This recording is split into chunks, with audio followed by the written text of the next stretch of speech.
कैसे हैं आप? उम्मीद करती हूँ आप बढ़िया और एकदम मज़े में होंगे। चलिए एक अच्छा सा अध्याय शुरू करते हैं और हमारे अध्याय का नाम है पितृभक्त बालक। तो कौन थे ये पितृभक्त बालक? इस पाठ में हम जानेंगे। सबसे पहले इस पाठ का संक्षिप्त परिचय जान लेते हैं। बच्चों, इस पाठ में श्रवण कुमार की कथा के माध्यम से यह बताने का प्रयास किया गया है कि हमें अपने माता पिता की सेवा अवश्य करनी चाहिए, चाहे उसके लिए हमें कष्ट ही क्यों ना सहना पड़े। आइए पाठ में आए कठिन शब्द जानें। वे शब्द हैं अनन्य, उल्लेख, तीर्थ यात्रा, संकल्प, धनुर्विद्या, ग्लानि, वृत्तांत। तो चलिए अपने पाठ को आरंभ करते हैं।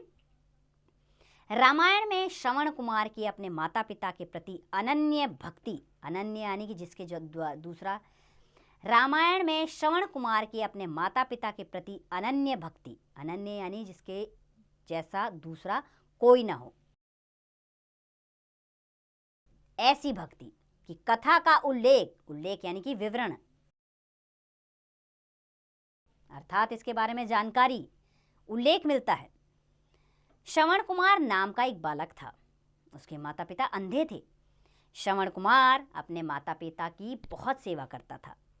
वह भी अपने पुत्र से बहुत प्रसन्न रहते थे। एक बार श्रवण कुमार के माता पिता की इच्छा हुई कि वे तीर्थ यात्रा करें, अर्थात सभी धार्मिक स्थलों के यहाँ जाएं और अपने अंतिम समय को प्राप्त करें।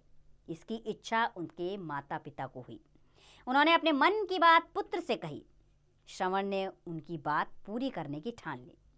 अब माता पिता अंधे थे, कैसे जा सकते थे, लेकिन पुत्र ने कहा कि वह अवश्य उनकी इस मन की बात को मानेगा और ये काम करेगा। उन दिनों यात्रा करना इतना आसान नहीं था, बल्कि बहुत कठिन था। आजकल की तरह उन दिनों बस रेलगाड़ी, कार या वायुयान जैसे साधन उपलब्ध नहीं थे। लोग लंबी यात्रा करने से डरते थे। श्रवण कुमार के पास इतना धन भी नहीं था कि वह इस यात्रा को पूरी कर सकता। श्रवण कुमार ने फिर भी अपने माता पिता की इच्छा पूरी करने का संकल्प लिया। संकल्प यानी उसने ठान लिया इसे। उसने एक कावड़ तैयार की। कावड़ के एक पलड़े में उसने अपने पिता को और दूसरे पलड़े में अपनी माता को बिठाया। कावड़ को अपने कंधे पर रखकर वह तीर्थ यात्रा के लिए निकल पड़ा। श्रवण कुमार अपने माता पिता को कई तीर्थ स्थानों पर लेकर गया। यात्रा करते करते वह अयोध्या पहुंचा। उन दिनों अयोध्या में राजा दशरथ का शासन था। दशरथ धनुर्विद्या में, धनुर यानी कि तीरंदाजी में, धनुर्विद्या में अत्यंत प्रवीण थे। प्रवीण यानी कि वो एक योद्धा थे, धनुर्धारी योद्धा। उसमें दक्ष थे। शब्द भेदी बाण चलाने, यानी शब्द यानी कि जहां से आवाज आती थी वो आवाज पर बाण चला देते थे। शब्द भेदी बाण चलाने में उनका कोई जोड़ नहीं था, अर्थात आवाज के साथ ही बाण चलाना और वो जाकर ठीक निशाने पर लगता था। इसमें कोई भी उनका जोड़ नहीं था, अर्थात ऐसा कोई इंसान नहीं था। अयोध्या के निकट सरयू नदी बहती थी। श्रवण के माता पिता को प्यास लगी। उन्होंने श्रवण से जल लाने को कहा। श्रवण ने कावड़ एक पेड़ के नीचे टिका दी और लोटा लेकर सरयू नदी से जल लेने के लिए चल पड़े। जिस समय वह सरयू नदी के तट पर पहुंचा, उस समय तक बहुत अंधेरा हो चुका था। अयोध्या के राजा दशरथ सरयू नदी के किनारे पर ही शिकार खेलने आए हुए थे। जैसे ही श्रवण कुमार ने अपना लोटा नदी के जल में डुबोया, उसी से पानी की आवाज हुई। राजा दशरथ ने समझा कि शायद कोई जंगली जानवर पानी पी रहा है। बस फिर क्या था, उन्होंने आवाज की दिशा में शब्द भेदी बाण चला दिया। निशाना अचूक था। बाण श्रवण कुमार की छाती में जा लगा। बाण लगते ही श्रवण कुमार की दर्द भरी चीख निकली। मनुष्य की चीख सुनकर राजा दशरथ दौड़े आए। उन्हें अपनी भूल का एहसास हुआ। अपनी इस भूल के लिए उन्होंने श्रवण कुमार से क्षमा मांगी। श्रवण कुमार ने कहा, आप मेरी चिंता ना करें। पास ही एक पेड़ के नीचे मेरे अंधे माता पिता प्यासे बैठे हैं। आप वहां जाकर उन्हें पानी पिला दीजिए। इतना कहकर श्रवण कुमार ने अपने प्राण त्याग दिए। प्राण त्याग दिया अर्थात उसकी मृत्यु हो गई। इस घटना से राजा दशरथ का मन दुख और ग्लानि से भर गया। ग्लानि यानी दुख से भरने वाली पीड़ा। वे दुखी मन से पानी लेकर श्रवण कुमार के माता पिता के पास पहुंचे।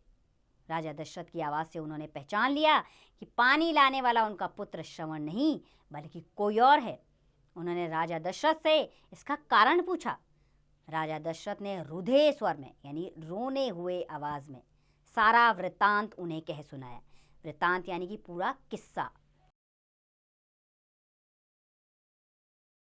तो इस तरह उन्होंने रुंधे गले से पूरा किस्सा उसके माता पिता को सुनाया।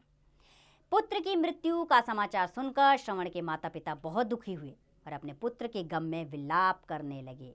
विलाप यानी कि रोने लगे। उन्होंने राजा दशरथ को श्राप देते हुए कहा, हे राजन, जिस प्रकार आज हम अपने पुत्र के वियोग में तड़प तड़प कर मर रहे हैं, वियोग यानी उससे बिछड़कर, उसी प्रकार तू भी एक दिन अपने पुत्र के वियोग में मरेगा। इतना कहकर उन दोनों ने भी अपने प्राण त्याग दिए। तो बच्चों, इस तरह इस कहानी का समापन हो गया। देखा श्रवण कुमार किस तरह अपने माता पिता के इकलौते पुत्र अपने माता पिता की सेवा में लीन थे, लेकिन अयोध्या नरेश के गलती के कारण श्रवण कुमार और उसके माता पिता को अपना जीवन त्यागना पड़ा और अयोध्या नरेश दशरथ को इससे एक श्राप मिला। इसी के कारण उन्हें अपने पुत्र वियोग यानी राम के वियोग में अपना जीवन त्यागना पड़ा। तो बच्चों, हमें हर काम सोच समझ के करना चाहिए। हर काम को जांचे परखे उसके बाद ही निर्णय लें। किसी को भी कष्ट पहुंचाने का हक हमें नहीं है। ये पाठ हमें यही सीख देता है। उम्मीद करती हूँ आप इस पाठ से मिलने वाली सीख को अपने जीवन में ज़रूर अपनाएंगे और इस पाठ का अभ्यास कार्य आप स्वयं कीजिए।